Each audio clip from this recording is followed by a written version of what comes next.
Before I start, I would like to thank to the organizers for giving me the chance to speak here. And today I'd like to talk about the indirect detection of dark matter using radio emission and gamma ray. My name is Chikara Kawai and University of Tokyo. Sorry. Here is the outline of my presentation. First, I present the motivation and calculation setup. And second, I present the calculated inverse Compton signal from the Galactic center and the Synchrotron Radiation from the Galactic center.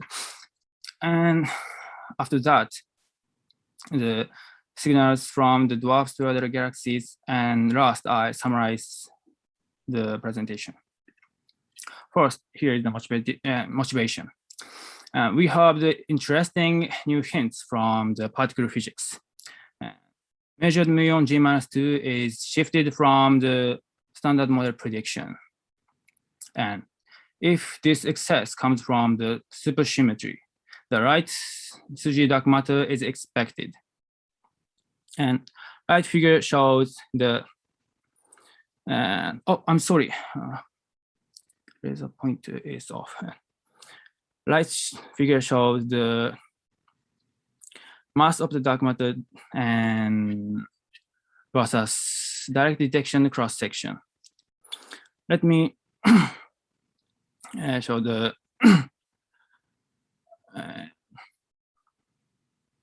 Higashino case with muon G-2 and relic density constraint and direct detection constraints and LHC limit. And in other words, the red points are compatible with such constraints, and lighter mass region is disfavored by indirect detection. So this region is favored. About 300 JeV to 500 JeV dark matter is motivating.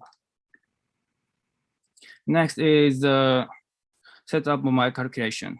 We assume the NFW profile as a dark matter distribution, and inner slope is -1, and also assume the cross section times velocity equals 10 to -26, and dark matter mass assumed 500 JeV conservatively.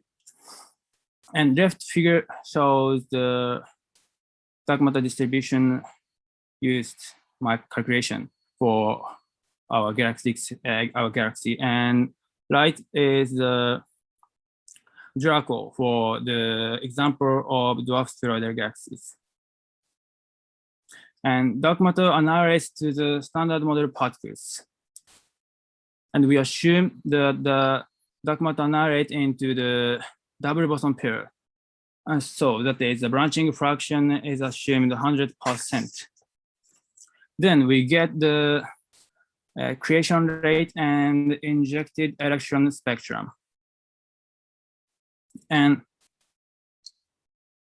this is mirrored by the diffusion effect.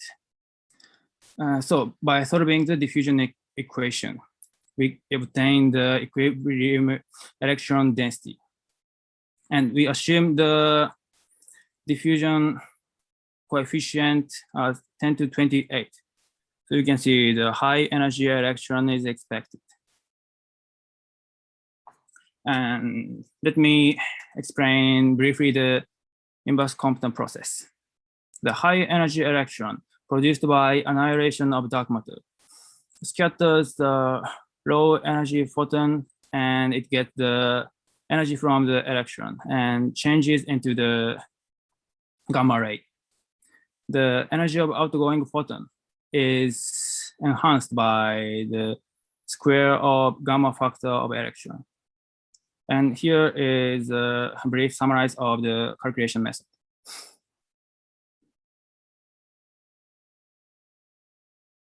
Oh, I'm sorry. Oh. And we the radiation field in our galactic center is different from the CMB. The right figure shows the photon energy spectrum in our galactic center. And the black line corresponds to the SE of radiation field at galactic center, radius equals 0. And main component of radiation field in the inner galactic region is the emission by star. And this is proportional to the 3500 Kelvin black body. And inverse Compton signal is generally expected around 10 MeV, assume that the CMB is main component of photon. But photon energy and the signal intensity, as you can see, increases if the starlight is taken into account.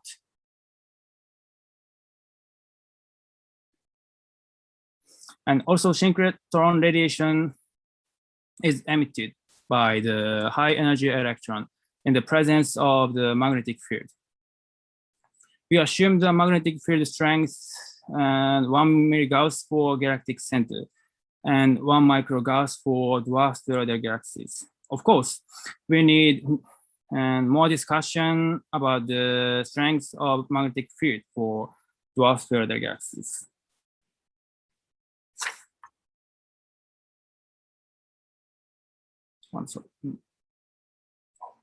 And next, let's move on to the result of our calculation. And calculation,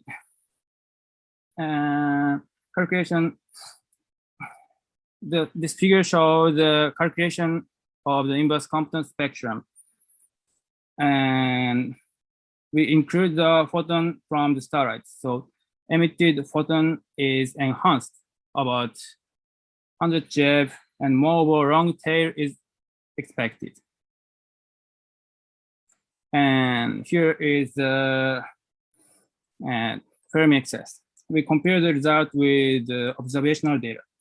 The figure shows the galactic center excess spectrum obtained by Fermi plot. As you can see, around sub-JeV to 100 JeV gamma ray is reported. Our calculation also has a long tail, but the observed excess is much higher than our calculation. There is a lot of background photon in our galactic center. And galactic center excess, many explanations are proposed.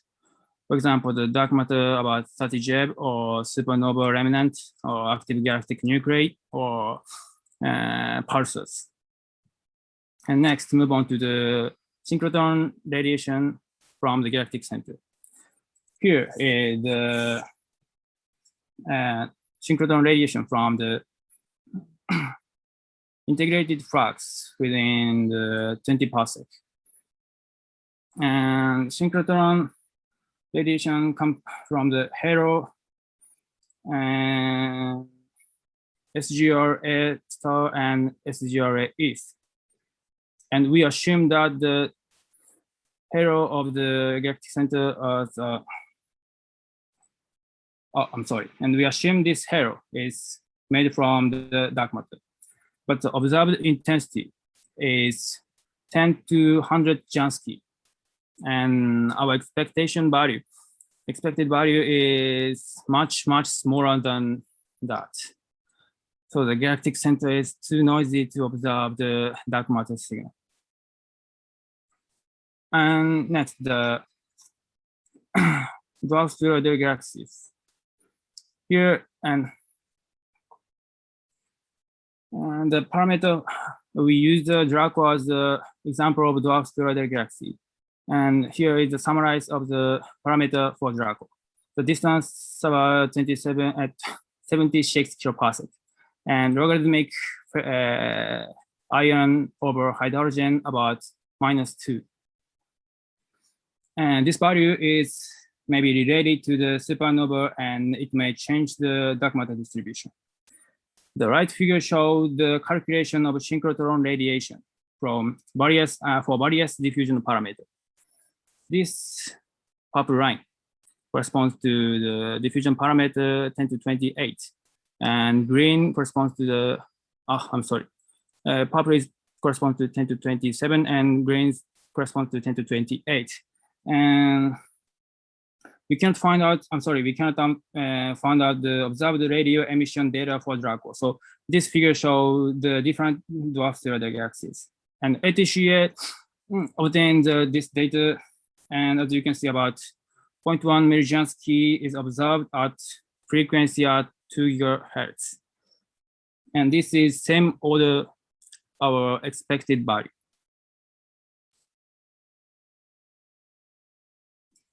And next, the inverse Compton spectrum from the dwarf spheroidal galaxies. And this is a calculated inverse Compton spectrum for Draco. And as you can see, the initial photon is assumed that the CMB is main component, and 100 MeV energy photon is expected, and relatively peaky at 10 MeV. But the signal intensity is too small to observe. And we need a large area and long exposure, and high angular resolution observation is necessary. I'm sorry. And in this case, we can expect the 1,000 events per year for the, this is the example of observation. And this is a summary of my presentation. And that's all.